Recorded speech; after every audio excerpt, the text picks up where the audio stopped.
Yeah, we like raw dogging it. Yeah, let's raw dog it. That's kind of just the way The safe way. Yeah, safe way. My name is Austin Tucker, and I'm on a mission to find the best come-up stories in the world. Everyone talks about success, but no one talks about the in-between. The mess, the risk, the doubt. I'm here for the people who made it anyway and are willing to tell their stories honest, unpolished, and real. These are the Breakout Bunch. What's your name, bro? Shane Williams? Micah Williams. Nice to meet you. You as well. So, from my understanding, you have a fitness company. Mm-hmm. You got the Pacemaker. Mm-hmm. What's kind of the story behind that? So, long story short, from Detroit, Michigan. When I was born with a second-degree AV heart murmur, which was super rare to see in an infant at that time. So doctors freaked out. They wanted to airlift me to a different hospital. My mother was like, "No, we're driving. We'll take the ambulance. You're not putting my baby in the air." Like fresh out the womb. Fresh out the womb. Damn. Because they were so afraid of that heartbeat that they saw. Yeah. Story of my life. So long story short, stage 2 heart murmur. I had a normal childhood. Of course, my heart was always working twice as hard, but I never knew that because it was normal to me. Yeah. So when I was 16, I was at a trampoline park in junior year of high school.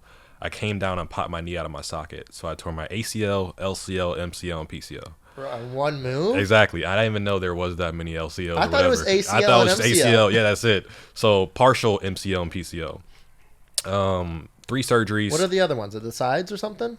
Yeah, so the LCL is over here. MCL is right under that meniscus. And the PCL is on this side. So I have 2 screws on the left and right side. Damn. And then I have this long incision on the left side. Yeah. Are we rolling? Yeah, we're rolling. Okay. So where was I? So before I got my knee surgeries, I had to get medically cleared for my cardiologist. Okay. Now here's the crazy part. I got cleared. I had an appointment 6 months prior to the injury, and everything was good. When I tore this, they found out my stage 2 heart murmur moved into stage 3. So that means I was leaking blood and could have been done at any moment if it wasn't for my knee. So if you didn't get hurt, you would have never found out. I would have found out That's the hard way. wild. It was the hard way. So I went to Emory University in Atlanta, where my cardiologist was. Got my pacemaker. For the first time in my life, I had a normal heartbeat. I always get the question, like, did you feel different? Not really. I really didn't feel any different. I feel like my question is why didn't they do it earlier? Because you can get a pacemaker as like a baby or a kid, right? They didn't see the need for it. Okay. Especially because the size of pacemakers were a lot bigger at that time. So realistically, a toddler walking around with a pacemaker in his chest is only going to set you up for a life of why me? Why me? It's going to do more mental damage. So my parents took that risk. And there could be other reasons, but I have to ask my mother about that. She's a true expert. Yeah. But from my understanding, that was the reason why. And I thank her for that because I never second-guessed myself growing up. I never felt like an outsider. None of that. Yeah. Only difference I had was maybe anytime I went to a doctor's office, anytime they put the stethoscope on, they're like, oh, my God, like, what's wrong with you? Because it sounds a little different. Right. But other than that, though, I had a normal childhood. So thereafter, I got my pacemaker. It's been 10 years now. I'm 26. I'll be 27 October 2nd. So within a year or one more year, I have to get my first new surgery to get a new pacemaker. I'm assuming they're like way different than they were 10 years ago. Yeah, they are. And anytime I go to a cardiologist, they always have a big poster of all the different types of pacemakers. Yeah. So I have a dual chamber pacemaker, connects to the top and bottom. Here I have a tattoo. It's kind of what it looks like. Oh, that's rad. Sits right on top of the chest. A lot of my workouts, I do calisthenics. I'm kind of a little slimmer, so when you see me lift my arm up, you can kind of see it as well. No way. Yeah, it's like right here, circle. So that already gets attention in the gym as itself. Yeah. But yeah, man. So then that's how I got the name Pacemaker Shane, and I would think I started calling myself that actually within this year. It just makes more sense because again, one thing that I saw as a curse is actually my biggest blessing. So I like to wear that name wherever I go. And also it's like Pacemaker Shane, tell me more. What does that mean? So the work kind of does itself. Yeah, it's like branding. You're like Yeah, branding it's yourself. branding, Like, is yeah. that like your Instagram? Like Yeah, you it's Pacemaker Shane? Shane everywhere I go. See, there you go. Yeah. Now you got something a little special. Exactly. That's cool. And I feel confident in it too, That's the So, big difference. growing up, like, what was life like outside of the pacemaker? Like, were you in a family of entrepreneurs? Like, was it a pretty normal life? Pretty normal life.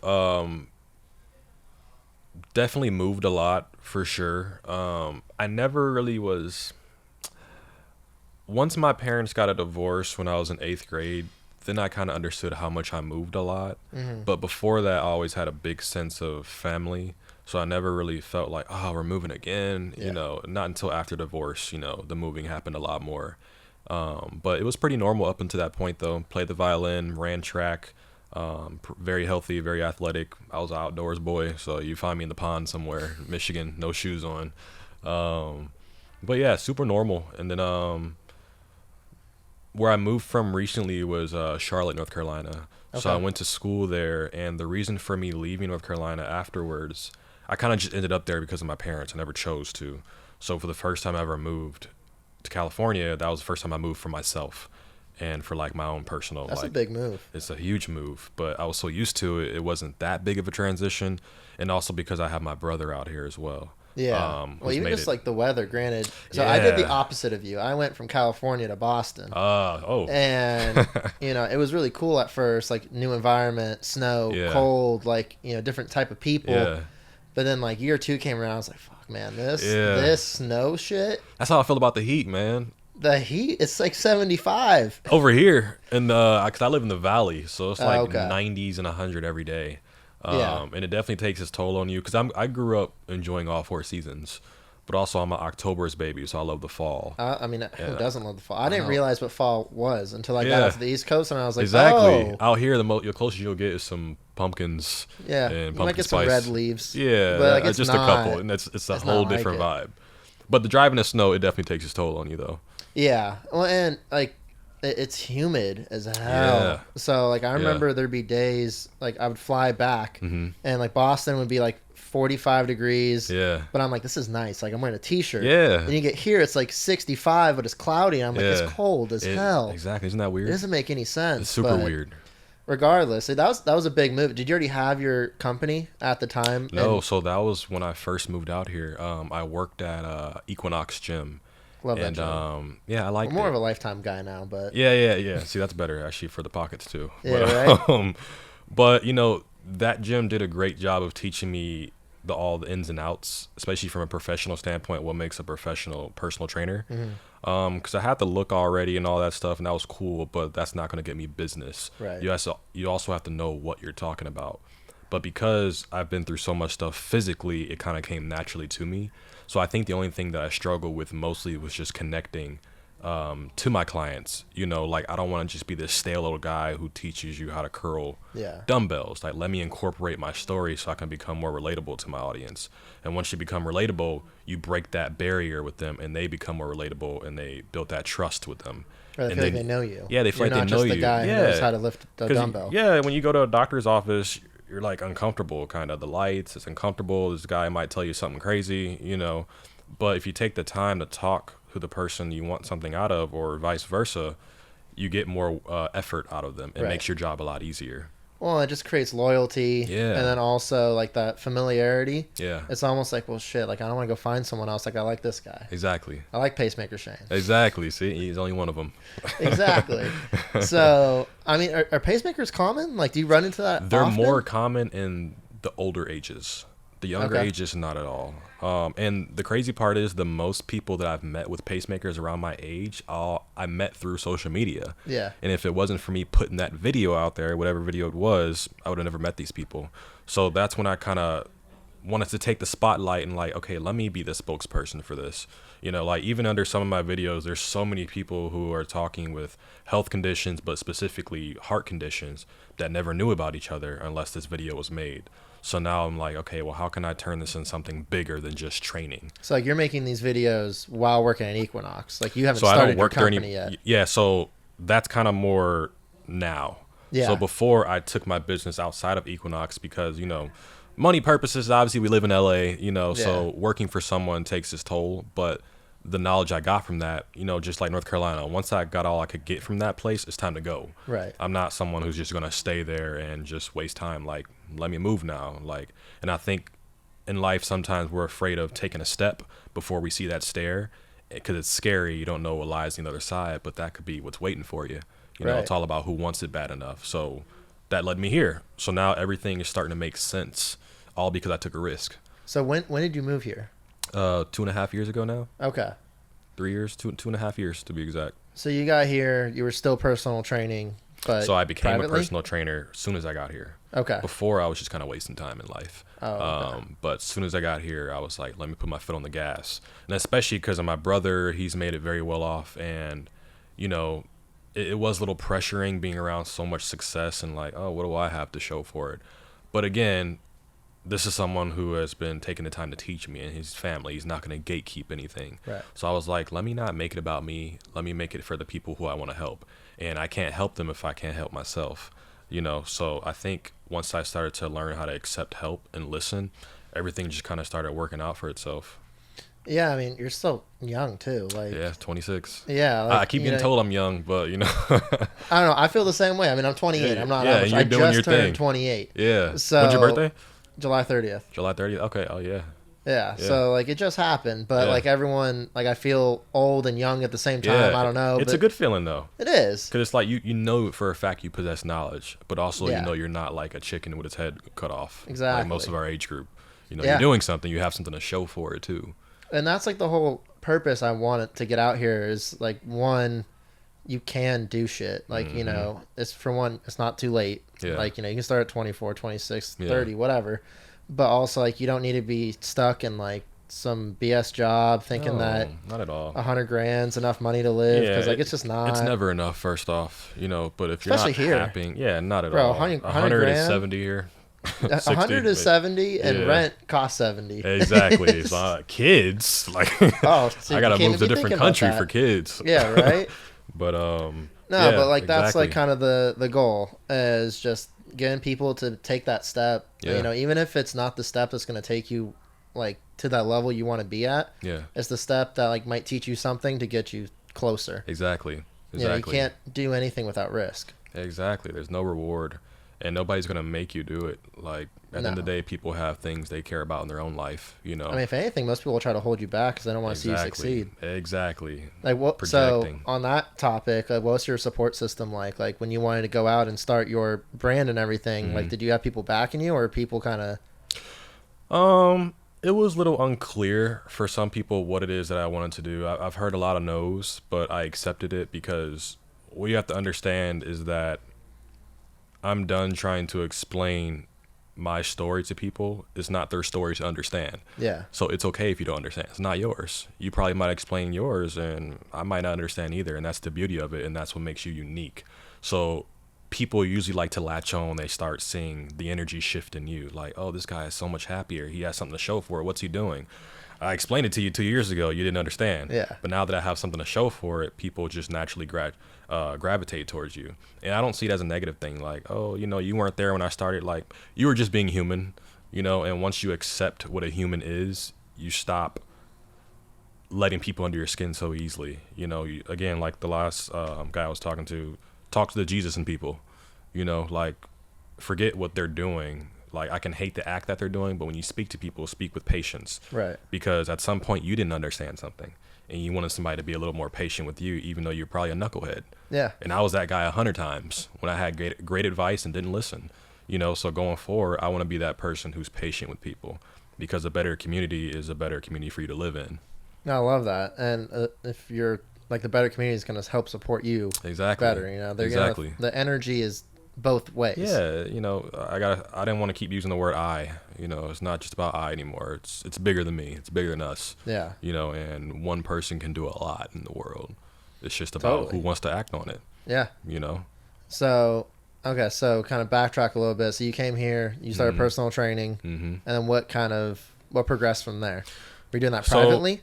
Yeah, I was doing it. So leaving Equinox, I just started to do it privately because I understand that I started to understand that I like to move the pieces. Yeah. You know, I want to have complete creative control over what it is that I want to do. And that's not to say that I won't, you know, allow critiques and whatnot, because again, people will show you the way, you know, but the mission in itself is something that you have to remind yourself. And I think sitting behind a desk and waiting for a paycheck for a life that's just only getting more expensive really affects your creative mindset. Like, we weren't put here to sit behind a desk. You know, life is way more beautiful than that. Like, you ever imagine the you outside of all your issues? Like, you can get there. Yeah. You know, but sitting behind a desk, going to a place you don't want to be every day, I couldn't do anymore. And I realized that very young. I'm not a 9-to-5 guy, you know, and that's not knocking anybody who does that. No. There's 9-to-5s people who are making 9-to-5 million. Yeah, right. You know, but again, it's bigger than money. You want to feel good. Right. You know, because You you know, you can't gotta take have none a of that with purpose. you. Yeah, you No. have to have purpose. So, but like, so when you started your, like, how does that all work? Like, you just start going to a certain gym, like going to people's houses, like what's kind of like, I don't know if I can say this on camera, but I will anyway because I don't work for them anymore. So Equinox, you know, they're corporate. Yeah. And we understand how corporate works. You're only getting half of the money. And again, I was definitely money hungry at the time. And like what could you make as a trainer at Equinox? So I'll give you an example. Let's just say I meet a potential client, and I want to sell them for 48 sessions. At Equinox, it's probably going to cost roughly around like mid 5,000s. And that was the first time I ever seen somebody swipe their card for this much money for training. Yeah. So that's when I realized there's levels to this. Yeah. And I'm here, you know. But when I got that paycheck back, I'm like, I did all that work and this is all I get. So instead of me rushing out of emotion, let me get out of here because this money is not great. Let me get all I can get out of here. Let me learn what I can learn. Let me network, meet some people. I met about 5 or 6 clients, great clients who I've already connected with. I took them with me, you know, so what they paid that gym, they paid me. And that's when I realized I am the product. You know, like this place helped me introduce them, but in all reality, you can meet a potential client at the grocery store. Yeah, totally. You just have to open up your mouth, you know. So again, I didn't want to get too comfortable with a company giving me something I can go out and get for myself. But all the but there is also value to it. Yeah, there's a lot of value to it. It's a free lead. Yeah, they're bringing you a client. Exactly, but you still have to sell them. You do have to sell them, but and I got a lot of no's before I got some yeses, but it only toughened my shell up a lot. Yeah. So that gym did a lot for me. Yeah. But as far as where I went after, it was all up to me. So again, taking that risk again, let me take this risk, go out, start building my brand, because I can't build a brand within another company. No. You know, it has to be on your own playing field, because then you're giving them control. You know, especially a company like Equinox, like they're not going to let you brand yourself. They want you to be Equinox. Yeah, not at all. Yeah. So then, I started training out of different gyms. A couple of clients, and the couple of clients that I do have a couple of personal gyms at their home, because this is LA, so that's the beauty of it. And I prefer working in those type of environments. Like my main client, Bob, I've been training with him for about 2 years now. Amazing guy. He's a writer, big time writer, and he's just given me so much more insight. And for him, it was all about longevity of being active. It's not about how much weight can I help him lift. Yeah. You know, it's about, can you bend over? Can you sit down? How's your back posture? You know, he's a writer, so he's sitting like this all the time. You know, and that's where I come in. So taking the time to understand what this person's life is like outside of the gym can help you inside the gym much more.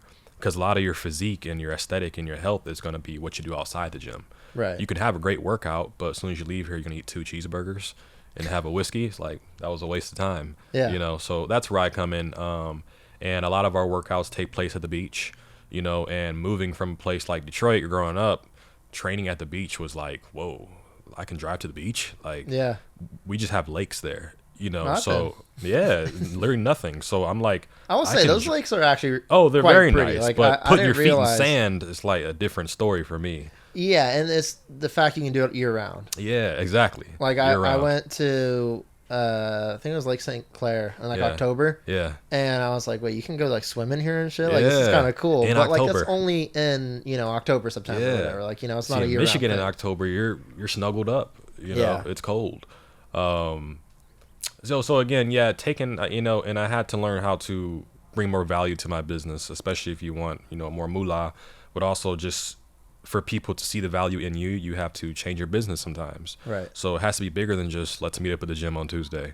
Let's go get massages. Let's go to the beach. Let's do beach workouts. And for people that age category, it's very important for them to be mobile. And weights is not always the answer. No. Sometimes body weight is the best workout you can have. Yeah, and also, I mean, at a certain age, you lift too heavy, you're gonna get hurt. Exactly. And I like to throw out there, my guy Bob's lifting 225 at 64 years old. Damn. 2 years ago, he couldn't lift 135, and this is no supplements. Yeah. I don't believe in supplements. Nothing at all. Not creatine, protein powder, nothing. I have nothing against creatine, but again, there is such thing as too much because our body already produces creatine in our pancreas. And it's called a supplement for a reason. It can help you get over that hump. But like, for instance, creatine, you can't find anything online about how it affects your heart, but you can't find anything on how it helps it either. Right. You know, so if you don't know, you should just keep going, because then you're allowing the creatine to do the work for you, and your body is not really working as the way it should. You know, so it's good for a small little boost, but long term, no. Okay. I don't advise it at all. What about like I can do everything I want to do without creatine, a pacemaker, and 3 knee surgeries. There's no excuse. It's just about your work ethic, and it's about understanding your body. So like, I think that's what separates me from a lot of other trainers, is that I'm not going to give the same workout I'm going to give to the person I gave last week to this guy. Right. This guy is a whole different person. This guy's mental is different. You know, he has different goals, and it's all about being realistic as well. So you clearly know a lot about the body and stuff. Where'd you learn all this stuff? You reading books, or is it just like doing the work? You go to school? Well, I used like, to want to be this stuff. I used to want to be a surgeon. Okay. I used to want to work in the medical field. And if you were to ask me why, I didn't know. I always loved science. I always loved dissecting things. I always loved nature. And I think I just kind of fell on that for some reason. I don't know why. And that quickly fell off, especially when I started going to college. I'm like, this stuff is deep. Yeah. But I have a love for helping people, and I want to give people good information. And I'm going to give information that works for me as well. And because I've had so much stuff going through my body, I wasn't just in the doctor's office like, you know, I was listening, Right. you know, because again, I want to make it work this time around. So whatever I hear and whatever I hear works, and I can see that it works, is what I'm going to tell people who need it, you know. So, and I never know everything. Every day I'm learning something new. And I think, again, that's what sets you apart from other people, is to be honest. Like, I don't know, but I'll find out for you. Yeah. Because information's everywhere now. It's 2025. You know, our phones are listening to us right now. You got ChatGPT everywhere. I was going to say, writing essays for you. You can literally just be like, I don't know, let me ask ChatGPT, and it's going to tell you everything that the internet knows. Exactly. Like in 30 it's seconds. a gift and a curse, because, you know, the work ethic kind of goes down tremendously. Creativity goes down too. Yeah, a lot. So, and also, like, you don't find all the things along the way. Yeah, you know, like exactly. When you're learning something, usually there's other things that you're going to catch on to. Yeah. That you never even looking for. Yeah. But you ask ChatGPT, it's going to pinpoint what exactly. you asked. And it's like, that's what's a little harder, especially for our age group, because we're going to be the future leaders of tomorrow. We have to take the time to understand the mechanics of how this thing was built years ago. Right. We can't just understand the now. Like, you have to like, if you're going to become a surgeon, there's old things that used to work and practices that might still be used today, but you also need to know why they're not used anymore. And that's what makes you more of a better health professional.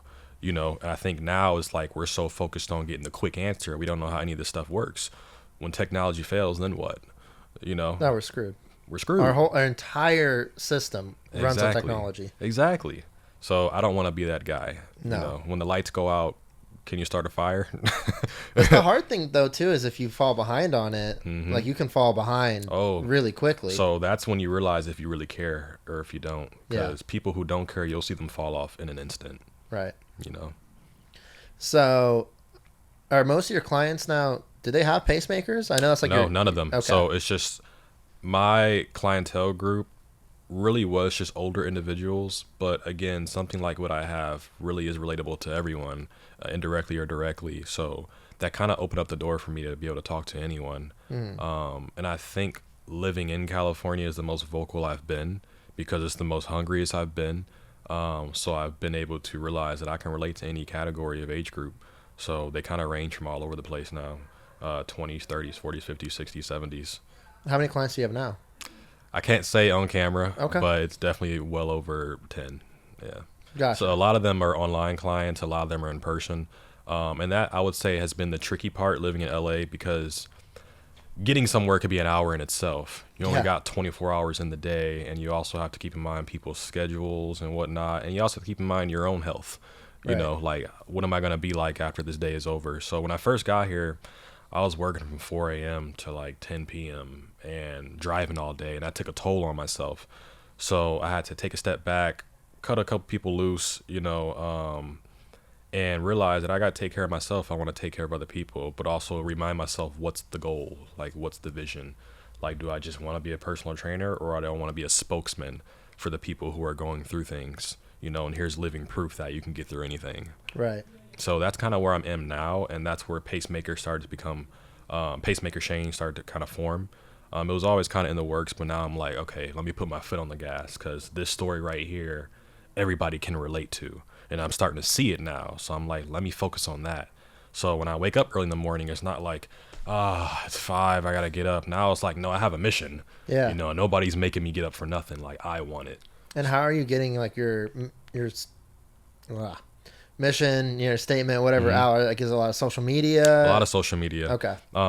I'm an old school guy. Funny enough, because I'm young, but I'm an old school guy. I use that all the time too. Like I do mortgages, and I take my app on a piece of paper. Yeah, see, you understand. I'm like, I'm old school for no reason. Yeah, I'm old school, but I love it because I appreciate it because it's more patient being old school. And I think you forget about the important things when you're so new age. Yeah. But word of mouth. People that I meet, I meet people everywhere I go. I'll have an hour conversation with a random person, and that in itself is sharing that story, because I didn't want to get too comfortable with meeting people online, because coming from someone who grew up super shy, I think that that'll be a disservice to myself, because it's so easy to put up a facade online, and in person you're more vulnerable. I would have never guessed that you grew up shy. I was so shy, man. That's wild. I was so shy to the point where, like, I haven't told people this, but I remember I was in college and I had public speaking class. It was so bad to the point where I want to take a shot. I did a couple times. I took a shot before I got up there and did that speech, and it only made it worse. Yeah. Alcohol is never the way. I'll put that out there right now. It's not. It helps, though. My first podcast, I'm going to be honest, I took a few shots at like 9 a.m., but I was like, I got the heebie-jeebies here. Yeah. Like, I don't know how I feel about this, so like I needed something to loosen me up. Yeah. Obviously, we've grown out of that, but yeah. like public speaking's hard. Being in front of a camera is new and different. Yeah. I mean, I've only done like 10, 12 episodes at this point. Yeah. So I'm like constantly growing into this role. But the first few times were rough, man. Public speaking's not easy. It's not at all. Especially because like I feel like half the time you're thinking about like what are people thinking about what I'm saying. Yeah. Like you're overthinking everything. Yeah. And no one cares. Exactly. And that's the thing. It doesn't matter where you are in life. $1 million, $5, very like mature, not mature, someone's always going to have something to say about you. Yeah. So again, like I said earlier, once you understand a human, humans talk, let them do what their thing is, but your mission remains the same. So forget about all that, because there's going to be people talking about you all the way. But I'm not talking about them, though, and that's the goal. You're talking about me. Somewhere on that path, you're going to find someone that relates to you, or you relate to them, one or the other, and then you start finding your audience. Exactly. Your friends and stuff probably aren't your audience. They're just there to support you because they know you. Yeah, non-followers is like my biggest platform. Yeah. And that's okay, because you want it to be like that. If it was the other way around, then that means you're not growing. Right. If it's all followers, and it's like, okay, but I'm not reaching any new people. So if it's 70% non-followers, you're doing something right. Right. Especially it's on a suggested base algorithm now. It's no longer just like your followers are not going to see your content first anymore. People that are suggested to see your content is now. Like if I put something about Pacemaker, if you go in the comment section or whatever on Reels on Instagram, you'll see the hyperlink. It'll be like workouts about pacemakers now, or pacemaker guy. And that right itself, you're creating your own type of audience within that. It does that for you automatically? It does it automatically now. That's crazy. I haven't even noticed that. Yeah, it's all. My brother told me that. That's the beauty of having him, because he's all about this stuff. He understands all the ins and outs. But yeah, algorithm. If you understand the algorithm, you can get your message out there a lot quicker. You just gotta play the game sometimes. Yeah, it's an annoying game, but the goal is to get it out there. So it doesn't matter. I mean, it's a slow roll. Everyone's worried about getting there as fast as they can. Yeah, and that's just not how you gain. The audience that you want. No, you don't want a rushed audience. No. Yeah. And, I'm still growing. I'm still trying to figure that all out. But I know it's just going to be a slow roll. Yeah. That just is what it is. You're doing a great job. I'm trying my best. Yeah, that's all you can do. Yeah. How long have you been on social media? And, where are you at as far as, your audience? I would say my audience started getting more serious, honestly, the end of last year. Really? Before, it was just kind of... So I'll give you a backstory. A lot of my stuff was gym content, and I love my music and whatnot. But again, the point is to get the message out there. So it's not about what you like at the end of the day. It's about what's going to resonate with your audience. Right. And I think that's all about being relatable to people. And you won't know until you open up your mouth. So my whole audience changed literally when I started speaking. Yeah. I always got told, you're a great speaker, you know how to speak. But again, that shy me was like, I'd rather let the music do the talking, you know, but music is not going to resonate with your pacemaker or whatever your health condition is. No, it's not going to set you aside. Yeah, because like something, especially like gym content, Mm-hmm. like there's a million and a half gym creators, and they all do music or whatever. And the ones that have like a loyal following are the ones that talk and explain. Exactly. And, you know, they make it about them, not just the lift. And consistency too. And like my brother tells me, you know, don't think so much about the perfect video idea, because a crap video idea to you might be the video that gets you over that hump. Yeah. You know, so now he has tons of videos he made back in last August. He's posted now as new content. You know, some of it hits, some of it doesn't. But at this point, he's, you know, well aware of how his media works. But I would say, back to your question, speaking is really what set me apart and started to grow my audience tremendously. And that's when I started to realize, like, wow, my story really is in its own lane. Like, here's a guy who's tatted up, you know, young, and has a pacemaker. Yeah. Everything about that is taboo, you know, so that doesn't have to be a curse, but that can be something that sets me apart from everyone else. And now it's starting to take its course. Like, I haven't really changed anything but my mindset. And if your mindset changes, everything around you changes. So I would say social media has been it's been skyrocketing since that time last year, but definitely this year for sure.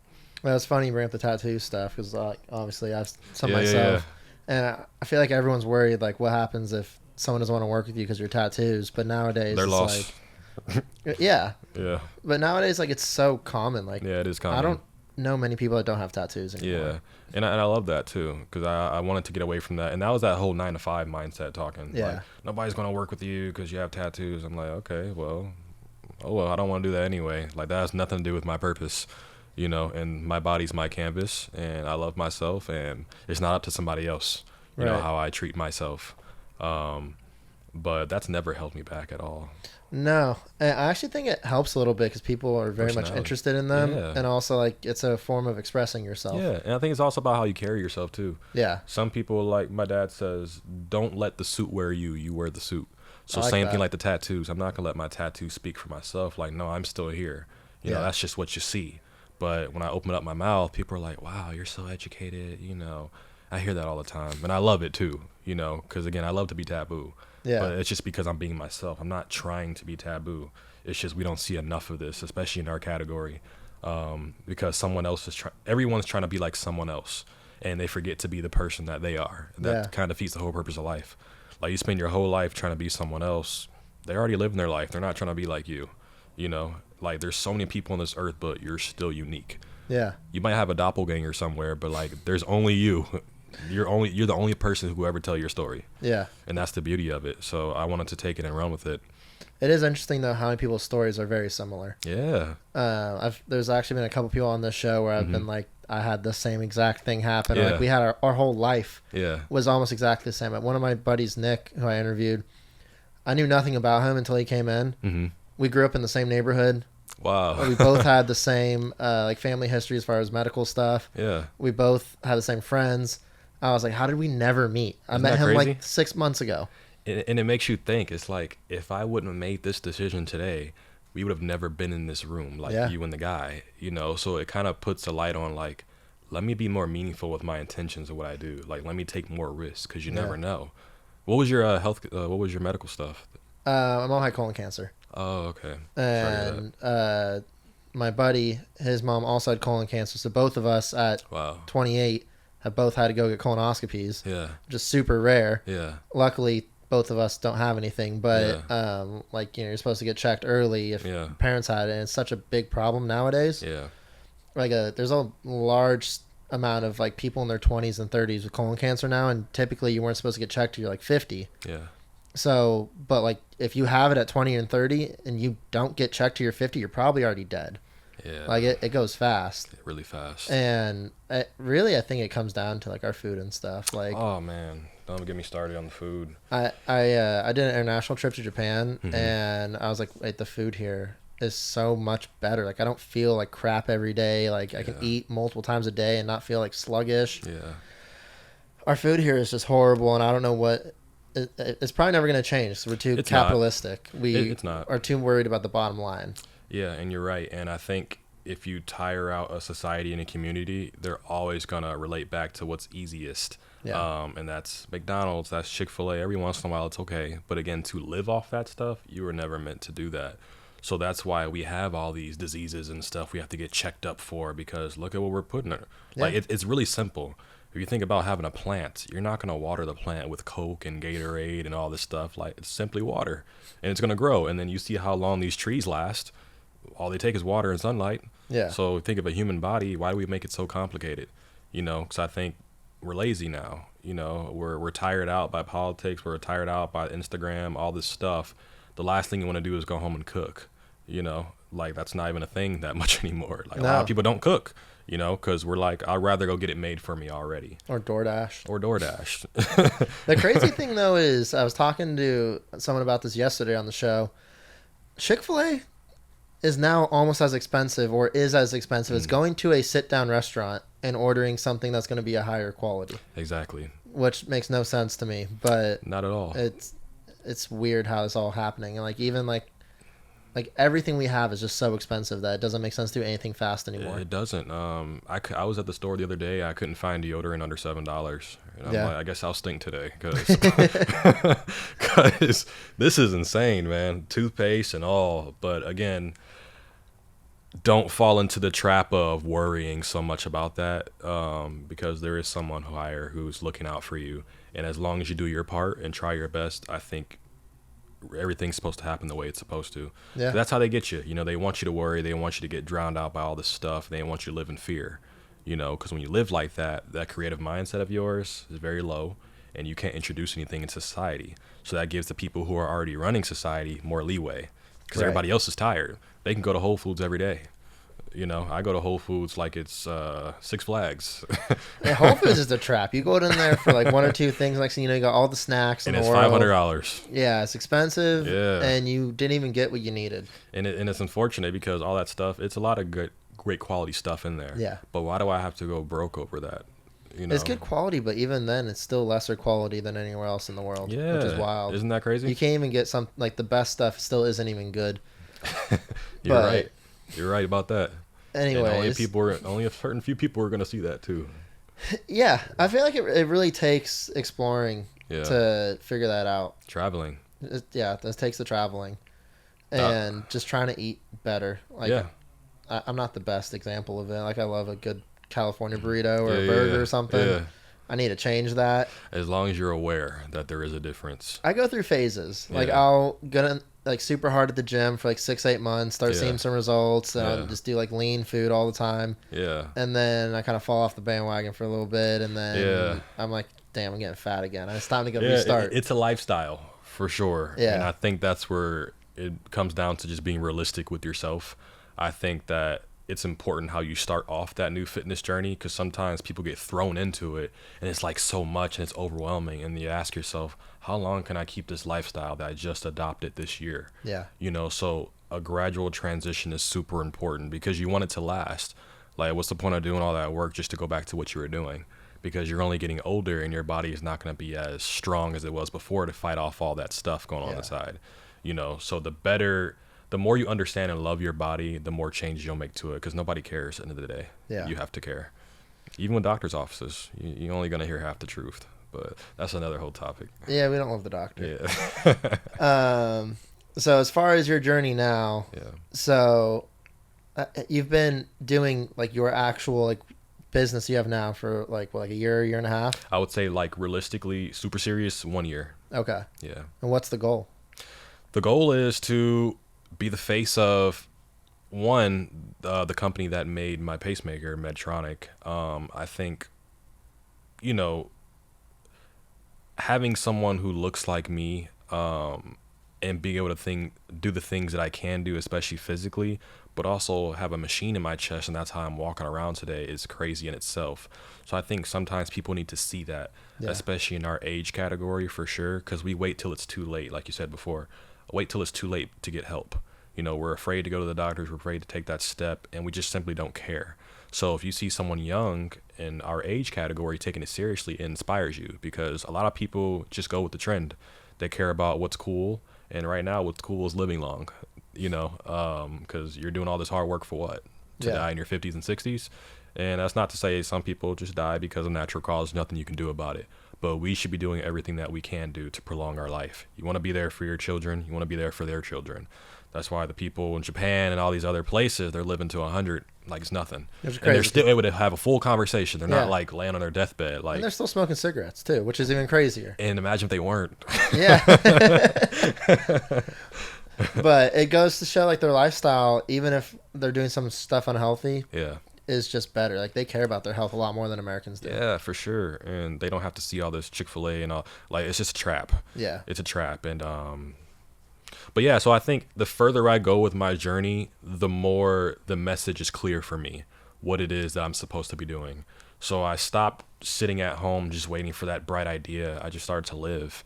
And if you live and pay attention to your surroundings and listen to your body and the people around you and be protective of your energy, things become so much more clearer for you. So I never find myself like struggling to find that bright idea. How am I going to get rich? Like, none of that no more. How can I be a better me?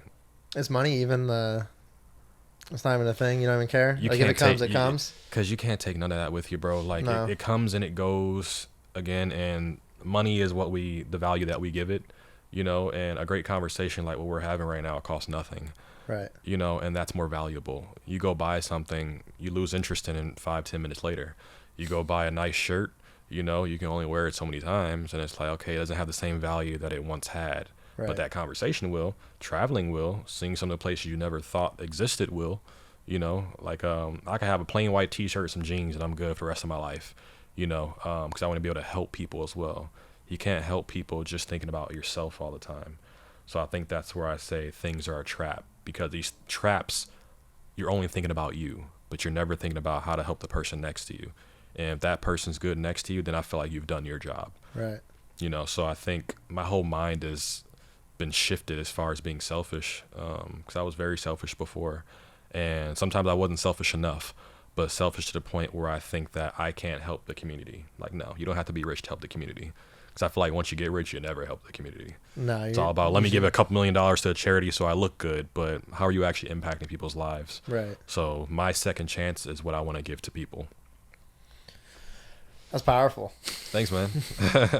So, like, what kind of advice do you give to the youth who want to follow in your footsteps and do something a little more meaningful? Yeah. First, I would say follow your own footsteps, because those are the only footsteps that can ever be walked. And don't think an idea is too crazy. It might be crazy because you automatically think about how somebody else will react to it, but you thought of that for a reason. Yeah. You owe yourself a chance to act on it, because that might be your way. You know, a lot of people said, California's a little expensive. Why are you going out there? I thought about it too, man, but I'm like, I've already seen the bottom. You know, it can't go any further than that. You know, I can only go up from here. So once you start not living in fear, you feel like you're really alive for once. So I would say, don't get caught up in other people's notions about you.